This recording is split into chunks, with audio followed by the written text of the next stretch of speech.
إن الحمد لله نحمده ونستعينه ونستغفره ونعوذ بالله من شرور أنفسنا ومن سيئات أعمالنا من يهده الله فلا مضل له ومن يضلله فلا هادي له وأشهد أن لا إله إلا الله وحده لا شريك له وأشهد أن محمدا عبده ورسوله أرسله بالحق بشيرا ونذيرا أما بعد فإن خير الحديث كتاب الله وخير الهدي هدي محمد صلى الله عليه وسلم وشر الأمور محدثاتها وكل محدثة بدعة وكل بدعة ضلالة وكل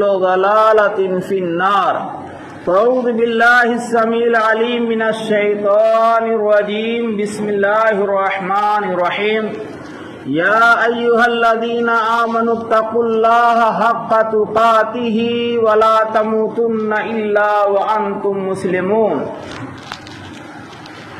وقال النبي صلی اللہ علیہ وسلم اتق اللہ حیث ما کنت رواہ الترمذی۔ قابل احترام علماء کرام، قابل تعظیم بزرگوں، احباب جماعت، قوم کے نوجوانوں اور محترم حاضرین و سامعین،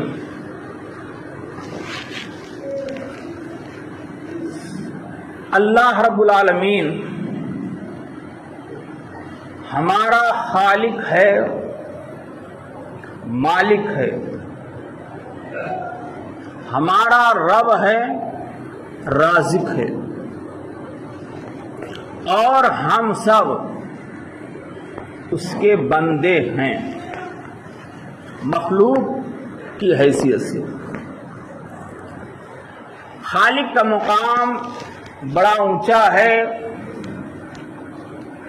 رب العالمین کے احسانات ہم بندوں پر بے شمار ہیں، اس لیے وہ حمد کا سب سے زیادہ مستحق ہے۔ اس لیے سب سے پہلے ہم اللہ رب العالمین کی حمد و ثنا، بڑائی، کبریائی، عظمت بیان کرتے ہیں، جو خالق کائنات، مالک ارض و سما اور مالک یوم الدین ہے۔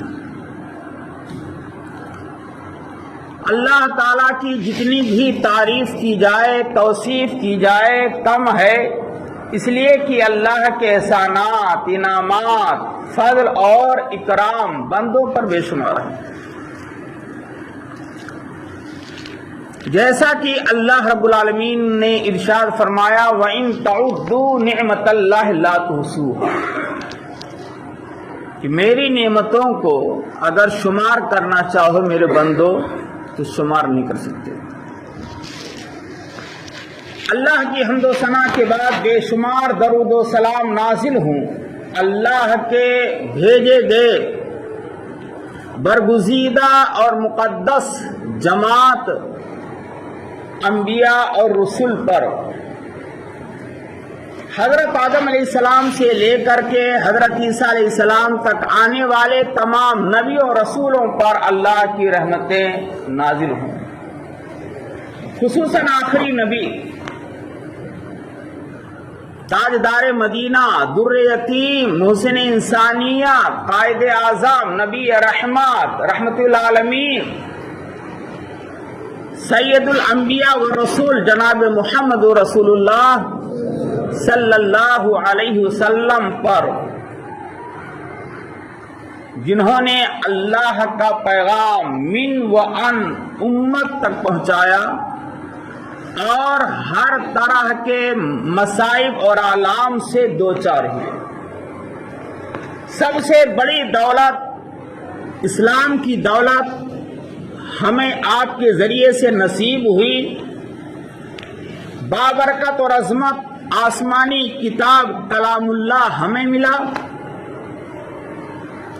اور امت محمدیہ کا ایک فرد بننے کا شرف بھی اور نبی کا امتی بننے کا شرف ہمیں حاصل ہوا، اور سب سے قیمتی دولت توحید ہم کو اس نبی کے ذریعے سے ملی، جس کے بغیر کوئی بھی عمل خواہ پہاڑ کے برابر کیوں نہ ہو اللہ کے دربار میں قبول نہیں ہو سکتا۔ ایسے نبی پر اور ایسے نبی کے جانثار صحابہ کرام پر اور آپ کی ازواج مطہرات امہات المومنین، بنات رسول، صحابہ صحابیات، تابعین تابعات اور بزرگان دین اور وہ علماء اسلاف جنہوں نے اسلام کی سربلندی کے لیے اعلیٰ کلمت اللہ کے لیے جان مال ہر طرح کی قربانیاں پیش کی اور اللہ کو پیارے ہو گئے، ایسی تمام مقدس ہستیوں پر اللہ کی لاکھوں کروڑوں رحمتیں نازل ہوں۔ محترم حضرات، میں نے آپ کے سامنے سورہ آل عمران کی آیت نمبر 102 اور جامع ترمذی کی ایک پیاری حدیث آپ کے سامنے رکھی۔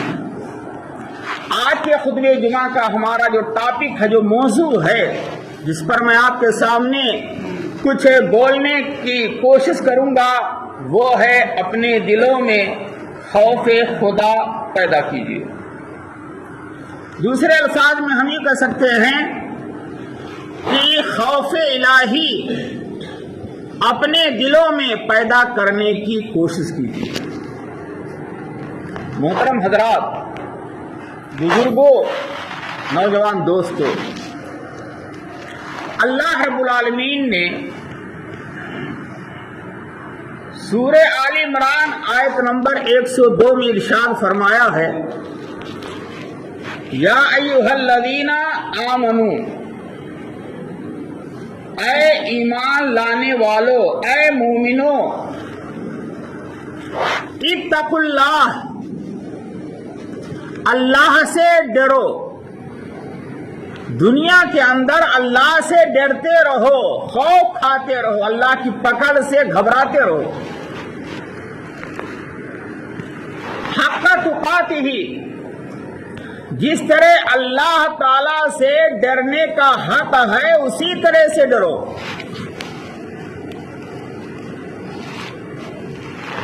وَلَا تَمُوتُنَّ إِلَّا وَأَنْتُمْ مُسْلِمُونَ، اور دنیا میں کامل مومن بن کر کے رہو۔ جب دنیا سے جاؤ تو پکے سچے مومن بن کر کے دنیا سے جاؤ۔ سورہ حشر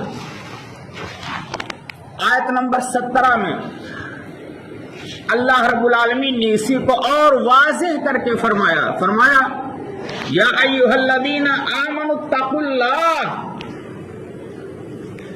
اے ایمان لانے والو،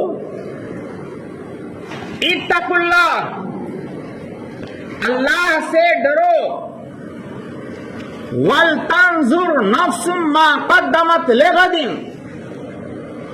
اور ہر نفس کو یعنی ہر انسان کو، ہر شخص کو یہ دیکھتے رہنا چاہیے اپنے اعمال کا جائزہ لیتے ہوئے کہ اس نے کل آخرت کے لیے کیا بھیجا ہے۔ بہت اہم آیت۔ اللہ نے فرمایا اے ایمان لانے والوں، اللہ سے ڈرو اور ہر انسان کو غور و فکر کرتے رہنا چاہیے کہ اس نے کل آخرت کے لیے کیا بھیجا ہے۔ اللہ سے ڈرو، اللہ تمہارے اعمال سے باخبر ہے۔ یہ سورہ حشر میں اللہ نے فرمایا۔ اور ایک جگہ اللہ نے فرمایا وَتَزَوَّدُوا فَإِنَّ خَيْرَ زَادِ التَّقْوَىٰ، اے لوگو آخرت کے لیے توشہ اختیار کرو، تیاری کرو آخرت کے لیے. کیا لے کر کے جاؤ گے؟ آنکھ بند ہوگی. اور سب سے بہترین توشہ آخرت کا تقوی ہے، خوف الہی ہے، اللہ کا ڈر ہے. ایک جگہ اللہ رب العالمین نے فرمایا یا ایھا الذین آمنوا اتقوا اللہ، اے ایمان لانے والو اللہ سے ڈرو، وکونوا مع الصادقین، تقوی اختیار کرو اور سچ بولنے والوں کے ساتھ رہو، سچوں میں سے ہو جاؤ. یعنی اللہ کا ڈر، خوف کہ اللہ ہمیں دیکھ رہا ہے جو کچھ ہم حرکتیں کر رہے ہیں. اللہ کا ڈر اور خوف اپنے دل میں پیدا کرو اور ہمیشہ سچے بن کر کے رہو، جھوٹ کے قریب نہ جاؤ. سچے لوگوں کی لسٹ میں نام آ جائے، اس فہرست میں یہ کوشش کرو.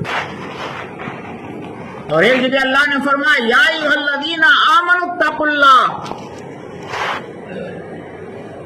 وقولوا قولا سدیدا، اے ایمان لانے والو اللہ تعالی سے ڈرو اور ہمیشہ سچ بولو، جھوٹ کے قریب نہ جاؤ. یہی نہیں بلکہ اللہ تعالیٰ نے تو یہاں تک فرما دیا ان اکرمکم عند اللہ اتقاکم، اللہ تعالیٰ کے نزدیک سب سے محترم، قابل احترام، قابل تعظیم، باعزت وہ شخص ہے اکرمکم جو تم میں سب سے زیادہ اللہ سے ڈرنے والا ہے. ان اکرمکم اتقاکم، سب سے زیادہ متقی جو ہوگا، اللہ سے ڈرنے والا ہوگا، نیک اعمال کرتا ہے تو بھی گھبراتا ہے، لرزتا ہے کہ پتہ نہیں اللہ کے دربار میں ہمارا عمل قبول ہو کہ نہ ہو، کہ جائے کہ گناہ کا کام کرے. نیکیاں کرتے ہوئے گھبراتا ہے کہ نیکیاں ہماری قبول ہو رہی ہیں کہ نہیں ہو رہی ہیں. اور ایک جگہ قرآن مجید میں اللہ رب العالمین نے تو یہاں تک فرما دیا انما یتقبل اللہ من المتقین، کہ متقیوں کے عمل ہی کو اللہ قبول فرمائے گا، جو غیر متقی ہیں ان کے عمل کو اللہ قبول نہیں فرمائے گا. یہ واضح کر دیا. تمام عبادات، چاہے نماز ہو، چاہے روزہ ہو، چاہے حج ہو، چاہے قربانی ہو، کوئی بھی عبادت ہے، ہر عبادت میں تقوی ضروری ہے. بغیر تقوی کے کوئی بھی عمل اللہ کے دربار میں قبول نہیں ہو سکتا. تقوی کیا ہے میرے بھائیو؟ تقوی پرہیزگاری کا نام ہے، بچنے کا نام تقوی ہے. جن چیزوں کے کرنے کا اللہ تعالیٰ نے ہم کو اور آپ کو حکم دیا ہے اس کو بجا لانا، اور جن چیزوں سے اللہ نے، رسول اکرم صلی اللہ علیہ وسلم نے منع کیا ہے اس سے بچ جانا، منہیات سے اپنے آپ کو روک لینا، بچا لینا، اسی کا نام تو تقویٰ ہے. ہم ایسا کام کیوں کریں جس کو شریعت نے حرام قرار دیا ہے؟ ہم ایسے کام کے قریب کیوں جائیں جس کو شریعت نے گناہ کبیرہ قرار دیا ہے؟ ہم ایسے کام کے قریب کیوں جائیں جن کو شریعت اسلامیہ نے برے اخلاق کے لسٹ میں شمار کیا ہے؟ تقوی پیدا کرو. آج ہمارے اور آپ کے دلوں میں انسانوں کا ڈر سما گیا. اللہ کا ڈر ہونے کے بجائے انسانوں کا ڈر ہے. ہم انسانوں کو دیکھ کر کے گناہ کے کام چھوڑ دیتے ہیں. ہم انسانوں کو دیکھ کر کے مسجدوں میں چلے آتے ہیں کہ فلاں دیکھ رہا ہے کیا کہے گا. ہم انسانوں کے ڈر سے کسی رشتہ دار کے جنازے میں شامل ہو جاتے ہیں کہ اگر نہیں جائیں گے تو لوگ کیا کہیں گے، یا فلاں جلسے میں نہیں جائیں گے، فلاں پروگرام میں نہیں جائیں گے، دین کے کام میں حصہ نہیں بٹائیں گے تو لوگ کیا کہیں گے. انسانوں کا ڈر ہمارے ذہن و قلوب پر حاوی ہے، اور اللہ کا خوف دلوں سے نکل چکا ہے. یہ حقیقت ہے، آپ مانے یا نہ مانے۔ اللہ کی قسم، اگر ہمارے دلوں میں یا کسی بھی مومن کے دل میں اللہ کا خوف ہے، تقوی ہے، خوف الہی اگر ہے اور وہ تقوی کی صفت سے متصف ہے، تو وہ زندگی میں کبھی بھی شرک نہیں کر سکتا۔ اگر اس کے دل میں اللہ کا خوف ہے تو بدعت کے قریب نہیں بھٹک سکتا ہے، اور باپ دادا کے زمانے سے چلے آ رہے رسم و رواج کو لات مار دے گا، خاندان کے چہرے کا، سماج کے رشتہ داروں کے چہروں کا جائزہ نہیں لے گا، سب ناراض ہو جائے کوئی بات نہیں، اللہ ناراض نہ ہونے پائے۔ اللہ کے سامنے ہمیں حاضر ہونا ہے، میدان محشر میں ہمیں پائی پائی کا حساب دینا ہے۔ جب یہ فکر ہوگی تو سارے لوگ ناراض ہو جائیں چلے گا، لیکن اللہ اور رسول ناراض نہ ہو۔ آج معاملہ الٹا ہے، آپ یہ کام کیوں نہیں چھوڑ رہے؟ آپ یہ کام کیوں نہیں کر رہے ہیں؟ مولانا آپ بات تو بہت اچھی بتا رہے ہیں، لیکن معاملہ یہ ہے کہ اگر میں اس پر عمل کروں گا تو سب سے پہلے ہماری بیگم وائف صاحبہ ناراض ہو جائیں کہ ہمارے خاندان کے لوگ دوسرے عقیدے کے لوگ ہیں اور ہم کو بدعقیدہ بنانے جا رہے ہیں، رشتے ناطے ٹوٹ جائیں گے۔ مولانا رشتہ داری کا مسئلہ ہے، بیگم کو خوش کرنا بھی ہے۔ ہمارے پڑوسی ناراض ہو جائیں گے، ہمارے امام صاحب ناراض ہو جائیں گے، ہم جن کے یہاں نوکری کر رہے ہیں وہ صاحب ناراض ہو جائیں گے۔ کتنے ایسے وبھاگ ہیں، شعبے ہیں جہاں پر کام کرنے والے حق نہیں بول پاتے ہیں اور دیکھ رہے ہیں کہ یہ غلط کام ہو رہا ہے، سب کچھ ہو رہا ہے، لیکن زبان نہیں کھل رہی۔ جبکہ پیارے نبی صلی اللہ علیہ وسلم نے فرمایا تھا، من رأى منکم منکرا فلیغیرہ بیدیہ، تم میں سے جو شخص کوئی برائی دیکھے، منکر کا لفظ عام ہے میرے بھائیو، کوئی بھی غلط کام شریعت کے خلاف دیکھے، چاہے اپنی وائف میں، اپنے رشتہ دار خواتین میں، پڑوسیوں میں، دوست احباب میں، فیملی میں، چاہے کوئی بڑا ہو چاہے چھوٹا، حکمت کے ساتھ تنہائی میں اس کو سمجھائے، بتلائے کہ یہ غلط کام، اس کو بھرے مجمع میں رسوا کرنا مقصد نہ ہو، خیر خواہی کا جذبہ ہو، تنہائی میں مل کر کے بیٹھے سمجھائے اور برائی سے روکنے کی کوشش کرے۔ من رأى منکم منکرا فلیغیرہ بیدیہ، تم میں سے جو شخص، من کا لفظ عام ہے، علماء تو انبیاء کے وارث ہی ہیں، دین کے پیغام کو، شریعت کے پیغام کو، اللہ کے پیغام کو، رسول کے پیغام کو تو امت تک پہنچانا ہی ہے، بھٹکے ہوئے لوگوں تک، لیکن علماء کے ساتھ ساتھ عوام بھی ذمہ دار ہے۔ بلغوا انی ولو آیا، صحیح بخاری کی حدیث ہے، میری ایک شریعت کی ایک بات بھی اگر آپ کو معلوم ہے اور آپ کے کان سے ٹکرا رہی ہے تو آپ کی ذمہ داری ہے کہ دوسروں تک پہنچاؤ۔ سماج اور معاشرہ ویسے صحیح نہیں ہوگا۔ تقویٰ پیدا کرنے کی ضرورت ہے، تقویٰ، اور حدیث میں آتا ہے، صحیح مسلم صحیح بخاری کی حدیث ہے، رجل ذکر اللہ خالیا ففاضت عیناہ، اللہ تعالیٰ قیامت کے دن عرش الہی کے سائے میں جن 7 خوش نصیب لوگوں کو رکھے گا، جگہ دے گا، ان میں ایک آدمی وہ بھی ہوگا جو تنہائی میں اپنے گناہوں کو یاد کر کے روئے، آنکھوں سے آنسو نکل پڑے۔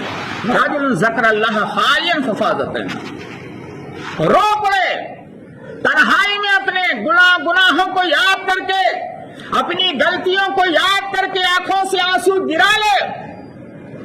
مجمع میں نہیں، مجمع میں تو رونے والے بہت ملیں گے، تنہائی میں رات کے آخری پہر میں قیام اللیل کرنے کے بعد ہاتھوں کو اٹھا کر کے اللہ سے اپنا کنیکشن مضبوط کرنے کے بعد روئیے، ایک ایک گناہ کو یاد کریں، اور جن کو ستایا ہے، جن کو مارا ہے، جن کو تکلیف دی ہے، کوئی بھی شخص ہے، آپ جا کر کے اس سے تنہائی میں معافی بھی تو مانگیں۔ معافی مانگنے کے لیے کوئی تیار نہیں، شکوہ شکایتیں کرنے کے لیے سب تیار۔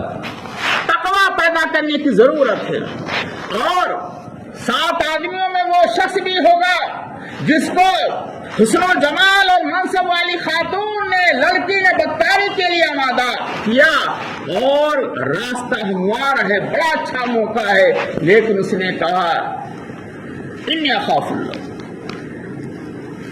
میں اللہ سے ڈرتا ہوں، کوئی دیکھے یا نہ دیکھے، چند منٹوں کی خواہشات پوری کر لوں گا، لیکن مرنا بھی تو ہے، اللہ کے سامنے حاضر ہونا ہے، کیا جواب دوں گا؟ لہذا میں بدکاری کے قریب نہیں جا سکتا۔ آج کتنے ہمارے نوجوان ہیں، معاف کیجیے گا بات تلخ ہو جائے گی، کتنے ہمارے نوجوان ہیں جو اپنے پڑوس کی لڑکیوں سے، بہنوں سے غلط تعلقات قائم کیے ہوئے، کتنے ہمارے نوجوان ہیں جن کے موبائلوں میں غیر محرم خواتین کے نمبرات ہیں اور وہ ان سے رابطے رکھے ہوئے ہیں، اور کتنے ہمارے نوجوان ہیں اہل حدیث ہیں جو اپنے آپ کو اہل حدیث کہتے ہیں، اور وہ عشق و محبت کا سلسلہ قائم کیا، کہیں کالجوں میں، کہیں یونیورسٹیوں میں، کہیں اور دیگر مواقع میں، اور ہم آنکھیں بند کر کے پٹی باندھ کر کے بیٹھے ہوئے ہیں۔ یہ موبائل، اس نے دلوں سے اللہ کا خوف نکال دیا ہے۔ یہ موبائل، یہ شیطان کا ہتھیار ہے۔ یہ موبائل اگر آپ نے اس کو صحیح استعمال نہیں کیا تو یہ موبائل آپ کو جہنم میں لے جائے گا، جہنم میں لے جائے گا۔ موبائل کے فوائد بھی ہیں، آپ موبائل سے قرآن کی آیتیں سن سکتے ہیں، موبائل سے آپ علماء کے خطابات، تقریریں سن سکتے ہیں، دین کی باتیں سن سکتے ہیں، اور موبائل کے ذریعے سے آپ تبلیغ کر سکتے ہیں جیسا کہ علماء اور خطبہ کرتے ہیں۔ میرے بھائیو دوستو، یہ دنیا فانی ہے، دارالعمل ہے، دارالبقا آخرت ہے، ہماری ہمیشہ کی منزل آخرت ہے، جانا ہے۔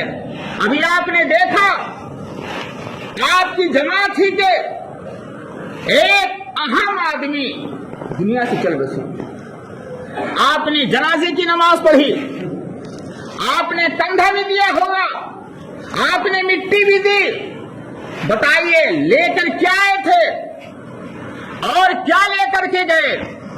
جس دنیا کے کمانے کے لیے آپ حلال و حرام کی تمیز کھوئے ہوئے ہیں، جس اولاد کی دنیا بنانے کے لیے آپ ظلم و زیادتی ایک دوسرے پہ کر رہے ہیں، اور دنیا میں مکان بنانے کے لیے آپ حرام طریقے سے کما کے لا کر بلڈنگ کھڑی کر رہے ہیں، اور مستری کو بلا کر کے لکھوا دیتے ہیں ھذا من فضل ربی،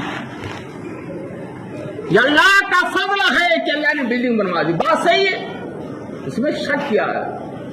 اللہ نے آپ کو توفیق ہی نہیں دینے کی، کمانے کی، حلال روزی کمانے کی، آپ نے لکھ دیا ذالک فضل اللہ یؤتیہ من یشاء ھذا من فضل ربی۔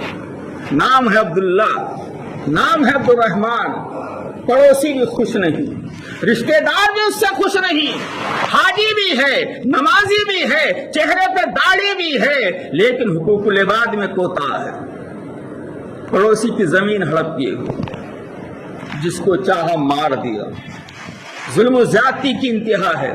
پیسے کے بلبوتے پر، عہدے کے بلبوتے پر اپنے ماتحت رہنے والے مزدوروں کے ساتھ، کام کرنے والے لوگوں کے ساتھ وہ اچھا برتاؤ نہیں کرتا ہے، دھوس جماتا ہے، گالیاں دیتا ہے، برے القاب سے یاد کرتا ہے، اور اپنا الو سیدھا کرنے کی بھرپور کوشش کرتا ہے۔ ایسے لوگوں کو سوچنا چاہیے۔ پیارے نبی صلی اللہ علیہ وسلم کی حدیث میں آپ کے سامنے رکھنا چاہتا ہوں۔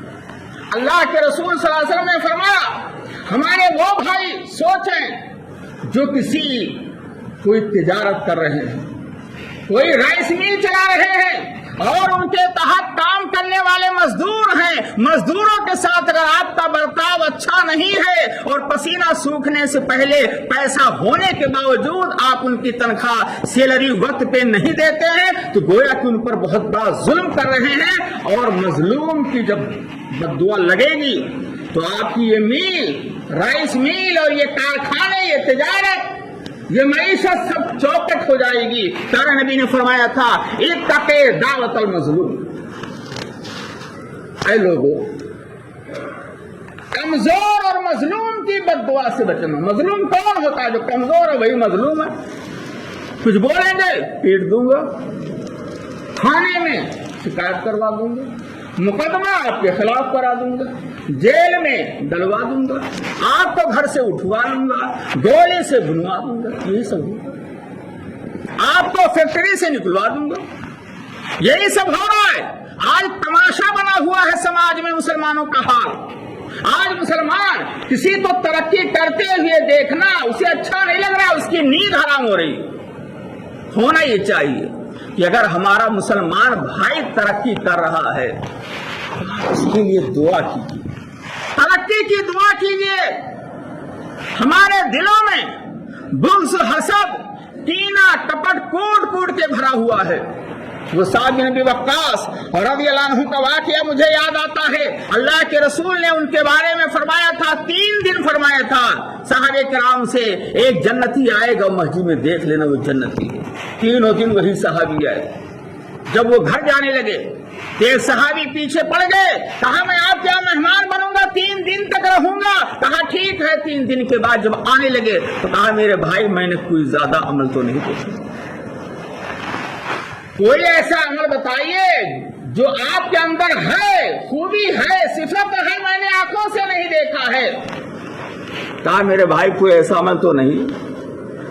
ہاں ایک عمل سمجھ میں آتا ہے، میرے دل میں اپنے بھائی کے خلاف کینہ، حسد، بغض، عناد، دشمنی نہیں، میرا دل بالکل صاف شفاف ہے، اور اپنے بھائی کو ترقی کرتے ہوئے دیکھتا ہوں تو مزید ترقی کی دعا اللہ سے کرتا ہوں۔ اللہ، یہ صحابی، یہ متقی تھے، تقوی والے تھے۔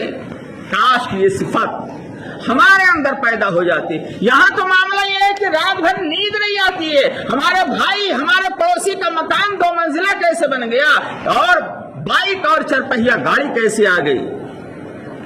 یہاں تو شادی کا رشتہ طے ہوتا ہے، رشتے توڑوا دیے جاتے ہیں اندر اندر، بہت خفیہ چال چلی جاتی ہے۔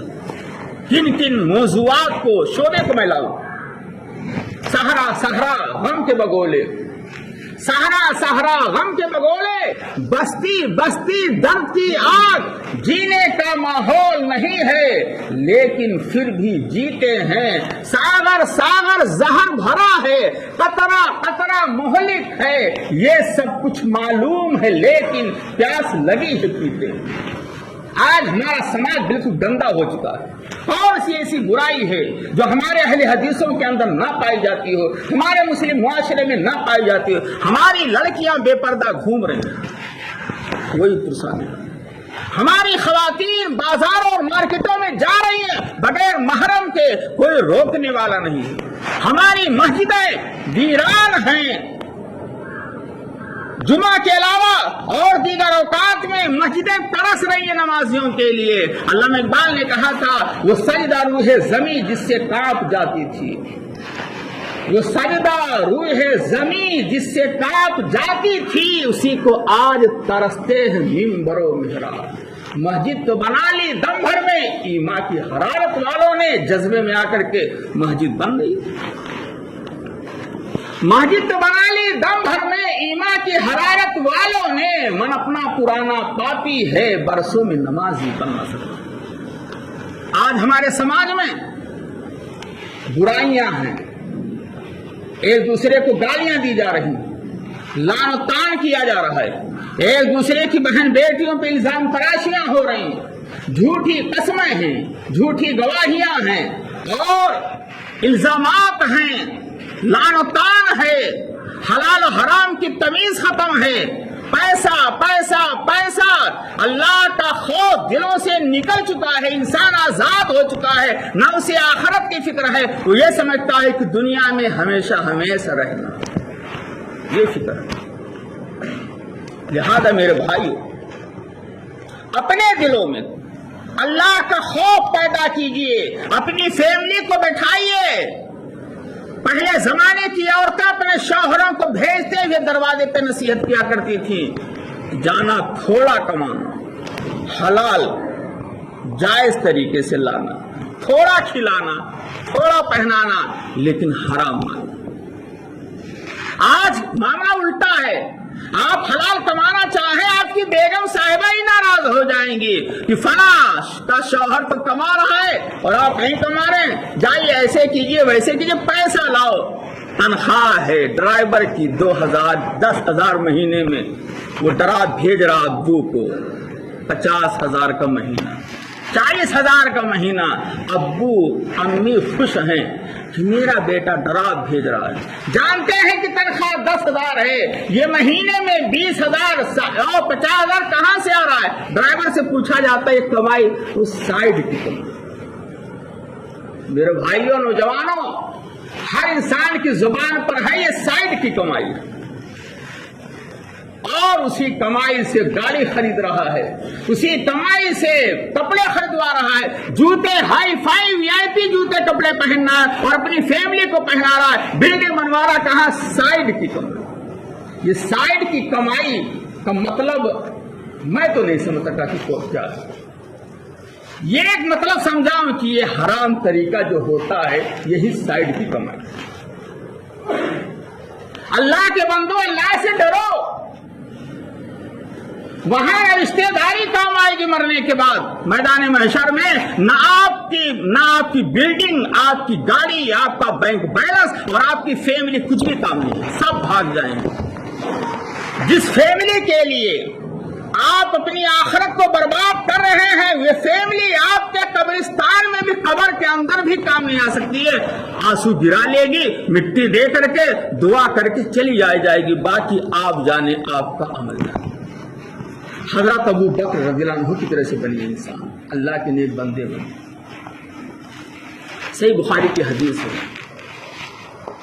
حضرت ابو بکر رضی اللہ عنہ کے پاس ایک غلام، اس نے زمانے جاہلیت میں کہانت کی تھی، کچھ مال باقی تھا، وہ لے کر کے آیا، کھانے پینے والی چیز تھی، حضرت ابو بکر کو اپنے آقا کو دے دیا آزاد ہونے کے لیے، دے رہا تھا مال۔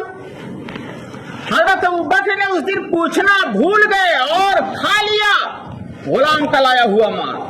جب حلق کے اندر چلا گیا لقمہ تو غلام نے کہا میرے آقا آپ کو معلوم نہیں یہ کیسا مال ہے؟ ارے تو پوچھنا بھول گیا، کہا یہ حرام مال ہے، زمانے جاہلیت میں ہم نے کہانت کی تھی، وہی بتایا تھا، وہی لے کر آیا۔ کہا حرام ہے؟ کہا جی۔ ایک ہی لقمہ گیا تھا، 2-4 قطرے گئے ہوں گے، فوراً انگلی ڈال دی اور الٹی کرنا شروع کر دیا، آنکھوں میں آنسو آ گئے، آنسو۔ صحابہ کرام جو بیٹھے ہوئے تکاؤ صدیق، ایک تو قطرہ ہی تو گیا ہوگا، کہ اللہ کے بندے مجھے یہ گوارا نہیں ہے، جان چلی جائے مجھے یہ گوارا ہے، لیکن یہ گوارا نہیں ہے کہ میری آنکھ کے اندر حرام کا ایک قطرہ بھی رہے اور اس سے میرے گوشت اور ہڈی کی پرورش ہو اور وہ جہنم۔ آج ہمارا حال کیا ہے؟ ایک لقمہ نہیں، پوری باڈی ہی ڈسٹرب ہے۔ ہم کھاتے جا رہے ہیں، کھلاتے جا رہے ہیں، پیتے جا رہے ہیں، پلاتے جا رہے ہیں، پہنتے جا رہے ہیں، پہناتے جا رہے ہیں، ہمیں کبھی یہ فکر نہیں ہوتی ہے کہ لاؤ تنہائی میں سوچیں کہ یہ مال جو کھا رہے ہیں، کھلا رہے ہیں فیملی کو، یا اپنے معہد میں دے رہے ہیں، یا طلبہ کی دعوتیں لے رہے ہیں، تو ہماری کمائی کیسے؟ ابھی معہد کے اراکین نے یہ کہا ہے کہ جمعہ میں اعلان کر دیجئے گا کہ فصل کے کاٹنے کا وقت آ گیا ہے، اور معہد میں کافی کام ہو رہا ہے، ہینڈ پائپ بھی لگ گئے ہیں، بچوں کے کھانے کے لیے ٹیبل وغیرہ بھی ہیں، اور سولر لائٹ کا بھی لگ گیا ہے، کافی خرچہ ہو رہا ہے، 7-8 لاکھ کا لگا ہوا ہے، اور اساتذہ کرام کی ایک اچھی ٹیم ہے، معہد ہے، محمدیہ ہے، کلیہ ہے، ایک لمبا خرچہ ہے، اور یہ دھان کے کٹائی کا وقت آ چکا ہے، لہذا عشر وغیرہ کے تعلق سے جماعت کے افراد سوچیں اور جو کچھ نکلتا ہے اس سے زیادہ معہد کو دینے کی کوشش کریں۔ اور یہ بھی بتلایا گیا ہے کہ بجٹ بہت کم رہ گیا ہے، 2-4 مہینے ہی کا بجٹ رہ گیا ہے، طلبہ کی تعداد 400 ہے، آپ اندازہ لگائیے یہاں ہم لوگ اپنے فیملی کو چلانے کے لیے کتنا تبدو کرتے ہیں، اور روزانہ سمجھیے شادی کی طرح سے ہے، 400-450 بچے کھا رہے ہیں، ناشتہ بھی کر رہے ہیں، دوپہر کا کھانا، شام کا کھانا، لائٹ کا انتظام، بستر کا انتظام، ہاسٹل کا انتظام، کلاسوں کا انتظام، اساتذہ کا انتظام، کتابوں کا انتظام، پورا بندوبست کر رہے ہیں۔ جو لوگ لگے ہوئے ہیں یہ ان کی خوش نصیبی ہے کہ اللہ نے ان کو چن لیا ہے، چاہے وہ اساتذہ ہوں، چاہے اراکین ہوں، چاہے طلبہ ہوں۔ میں آپ کو یہ دعوت دینا چاہتا ہوں کہ اس لسٹ میں اپنا نام بھی لکھائیے، اور جہاں تک ہو سکے اپنے ادارے کو بھرپور مدد کیجیے، حسب استطاعت مدد کیجیے۔ انشاءاللہ آپ کے اس ادارے میں آپ کا لگایا ہوا ایک ایک روپیہ یہ ہو سکتا ہے آپ کے جنت میں دخول کا سبب بن جائے۔ اللہ رب العالمین سے آئیے ہم دعا کریں کہ پروردگار جو باتیں آج کے خطبہ جمعہ میں کہی گئی ہیں، سب سے پہلے کہنے والے خطیب کو اور اس کے بعد سامعین کو، بزرگوں کو، نوجوانوں کو حتی الامکان عمل کرنے کی توفیق دے۔ اللہ رب العالمین ہمارے دلوں میں خوف الہی، تقوی، خشیت الہی کوٹ کوٹ کے بھر دے۔ اللہ ہمیں ظلم سے بچا، اللہ ہمیں برے اخلاق سے بچا، اللہ ہمیں شرک بدعات سے بچا، اللہ ہمیں حرام کمائی کمانے کھلانے سے بچا، اور حلال روزی کھانے کھلانے اور چندہ دینے کی توفیق عطا فرما۔ اللہ رب العالمین ہماری ذات سے اگر کسی پڑوسی کو، رشتہ دار کو، کسی بھی شخص کو تکلیف پہنچی ہو تو اللہ ہمیں تنہائی میں جا کر کے اس بھائی سے اپنے گناہوں کا اقرار کر کے معافی مانگنے کی توفیق۔ یہاں معافی مانگ لیں گے میرے بھائیوں، وقتی طور پر شرم محسوس ہوگی لیکن آپ کی آخرت سمجھ جائے گی۔ اللہ رب العالمین ہمیں اس کی توفیق عطا فرمائے۔ اللہ رب العالمین ہمارے صغیرہ کبیرہ گناہوں کو معاف فرما دے۔ اللہ ہمارے دلوں میں الفت محبت کوٹ کوٹ کے بھر دے۔ اللہ ہمارے دلوں سے بغض حسد کینہ کپٹ نکال دے۔ اللہ ہمیں ہماری ذات کو پڑوسیوں کے لیے، دوسرے بھائیوں کے لیے مفید اور کارآمد بنا۔ اللہ تعالیٰ جب تک ہم دنیا میں زندہ رہیں ایمان اور توحید پر زندہ رہیں، اور جب ہمارا خاتمہ ہو تو خالص توحید پر۔ بارک اللہ لنا ولکم فی القرآن العظیم ونفعنی وإیاکم بالآیات والذکر الحکیم، انہ تعالی جواد کریم ملک رؤوف رحیم۔